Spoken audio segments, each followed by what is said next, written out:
जय माँ विंध्यवासिनी, जय माई की। प्रिय महानुभाव, मैं ज्योतिर्विद आशुतोष पांडे एक ऐसे विषय पर प्रस्तुत हुआ हूँ जिसे सुनने के बाद आपका रोम रोम पुलकित हो जाएगा। आपको ये महसूस हो जाएगा कि आप उस परम तत्व के निकट ही हैं। आज कुछ समाज में नवयुवक ये कहते हैं, जब भगवान श्री कृष्ण सर्वज्ञ हैं, अंतर्यामी हैं, तो उन्होंने युधिष्ठिर को जुआ खेलने से क्यों नहीं रोका। मैं ऐसे पढ़े लिखे नवयुवकों को उद्धव गीता की ओर ले चलता हूं, जहां पर उद्धव ने भगवान श्री कृष्ण से भी यही प्रश्न पूछा था, जिसे सुनने के बाद आपका जीवन धन्य हो जाएगा। एक बार की बात है, भगवान श्री कृष्ण के परम प्रिय भक्त उद्धव जी ने वासुदेव से पूछा, हे मधुसूदन, हे कमल नयन, मैंने सुना है कि आप अपने भक्तों पर कोई विपत्ति नहीं आने देते। फिर क्या वजह थी मधुसूदन कि आपने युधिष्ठिर को जुआ खेलने से नहीं रोका। तब श्री कृष्ण भगवान मुस्कुराते हुए कहते हैं, हे उद्धव जी, युधिष्ठिर ने मुझसे बार बार ये आग्रह किया था कि जब तक कोई आपको ना पुकारे तब तक आप राज्य सभा में प्रवेश ना कीजिएगा। और तो और अर्जुन, नकुल, भीम, सहदेव, किसी को भी मेरी याद नहीं आई। उन्होंने अपने राज्य संपत्ति को गंवाकर अपने दुर्भाग्य और दुर्योधन को बार बार कोस रहे थे। जब दुशासन द्रौपदी को केस के बल खींचते हुए राज्य सभा में लाता है, उस समय भी द्रौपदी को मेरी याद नहीं आई। वो अपने सामर्थ्य के अनुसार दुशासन से संघर्ष करती रही, उससे जूझती रही। एक बार भी नहीं उसने मुझे पुकारा। जब अंत में दुशासन उसे निर्वस्त्र करने लगा, तब उसे मेरी याद आई और तब उसने मुझे पुकारा और मैं अविलंब उसके सील की रक्षा के लिए उपस्थित हुआ। अब बताइए उद्धव जी, अगर युधिष्ठिर ने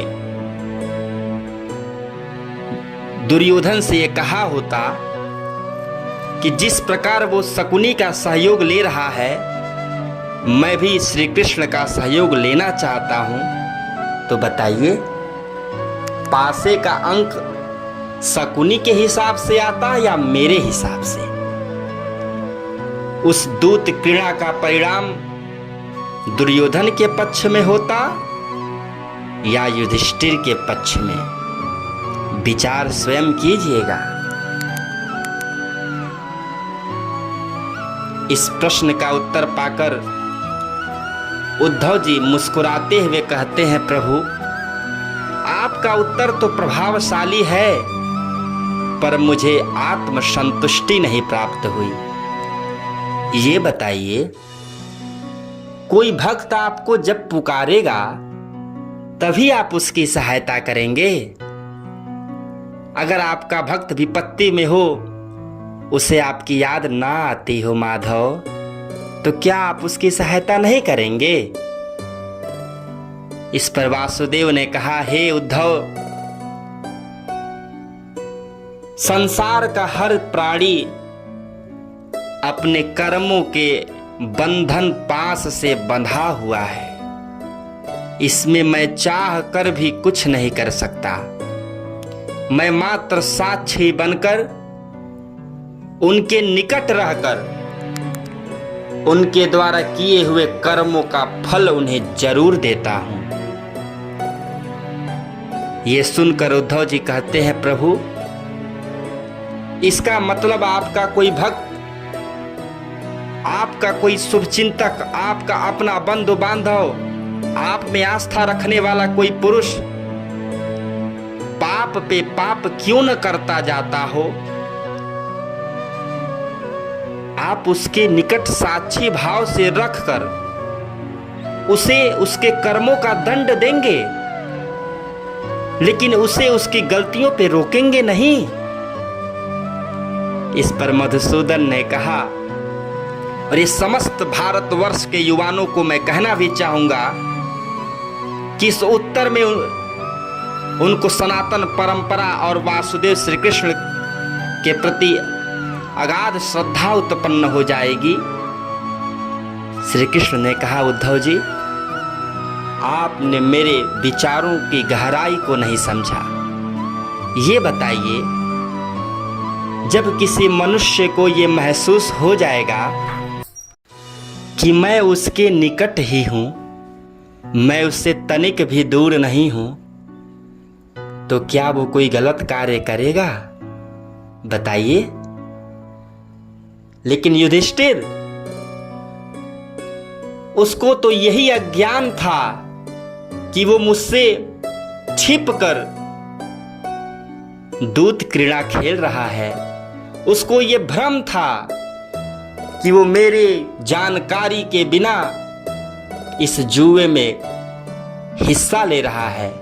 अगर उसको ये विश्वास होता, अगर उसको ये ज्ञान होता कि मैं उससे दूर नहीं हूं, उसके समीप ही हूं, तो क्या वो इस दूत क्रीड़ा में भाग लेता?